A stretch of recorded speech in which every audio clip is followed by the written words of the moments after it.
So just a reminder, Margert Velto, I'm one of the outreach coordinators for the Kentucky Religious Coalition for Reproductive Choice.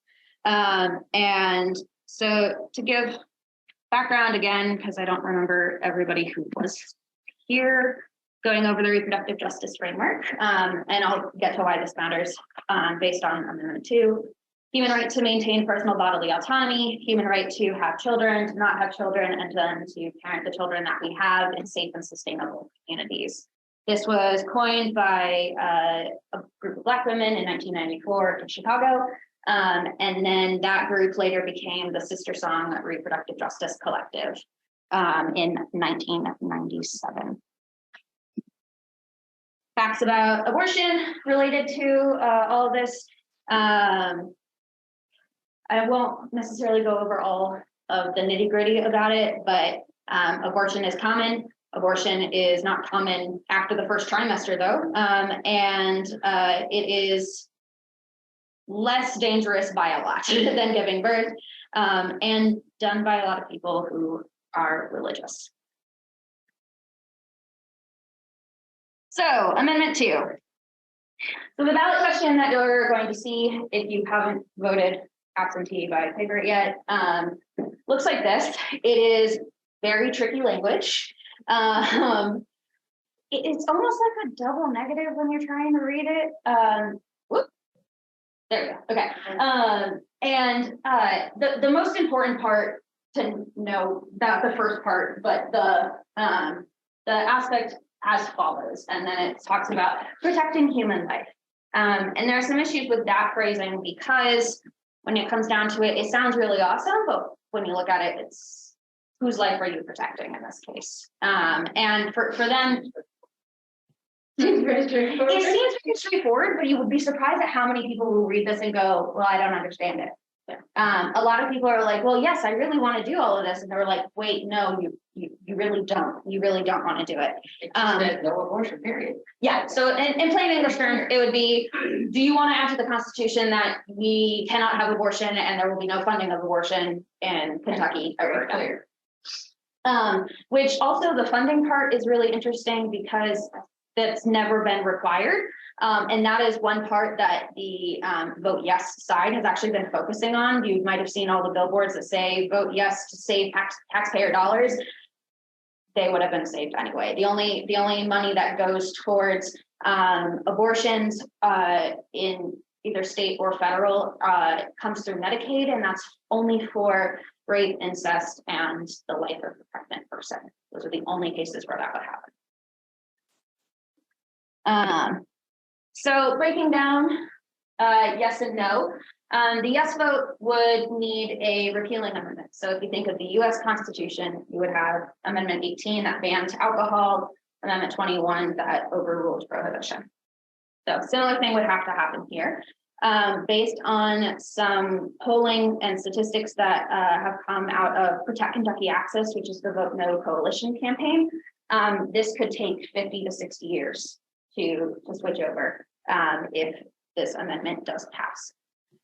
There could be future legislation on birth control. So there is a myth around emergency contraceptive called Plan B, or the morning after pill, and regular birth control pills, patches, the rings, IUDs, implants, so on and so forth, that those are forms of abortion.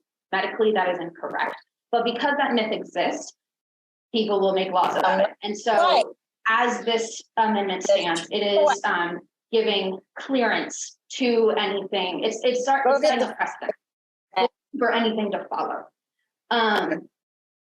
And then criminalization of clergy, doctors, and people who are miscarrying. So treatments for miscarriages, surgical treatments are very similar to abortive procedures. And medical abortion taken in the first trimester is medically indifferent, the same as having a miscarriage.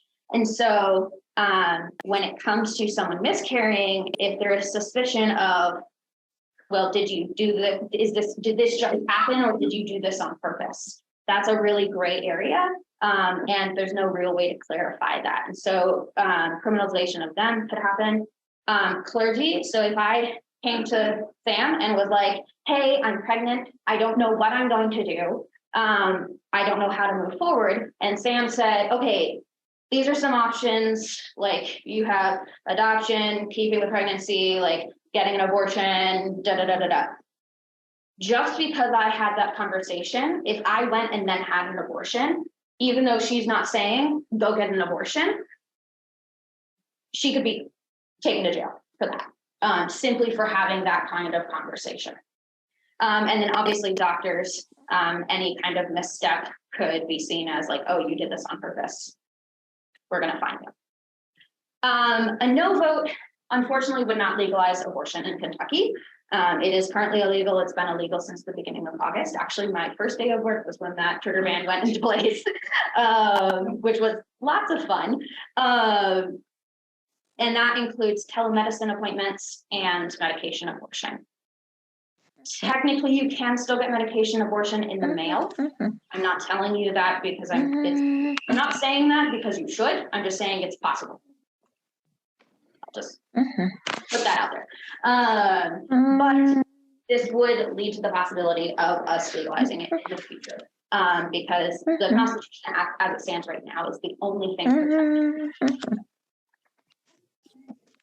So as I have had to explain to other folks, this is just step number one in many, many steps.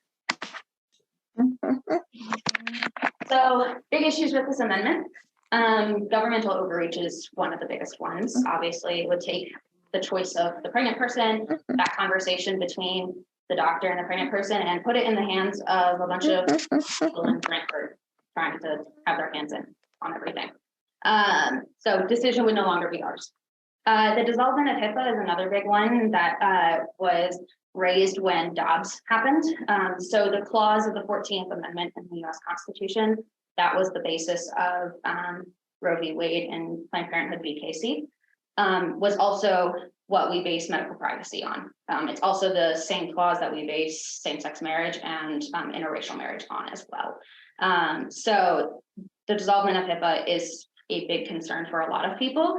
And basically this amendment would say you have your right to medical privacy up until this point, and because this would set a precedent, that point could go on forever.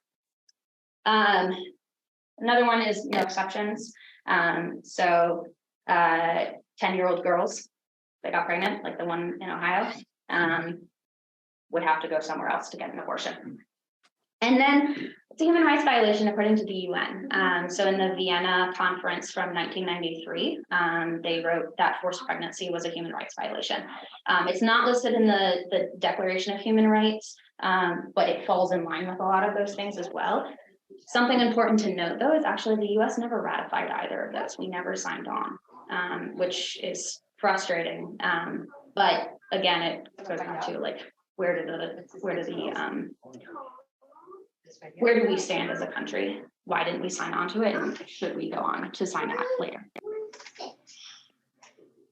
Okay, so that's just a breakdown. I'm mostly here to answer questions that anyone have. And just wanted to give background. I forgot to add these in the last presentation that I gave. But then also wanted to add some books if anyone's curious. These 5 books are awesome.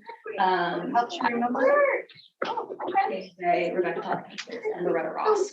And amazing people. Loretta Ross and Black women. And so having that perspective as well is really important. So.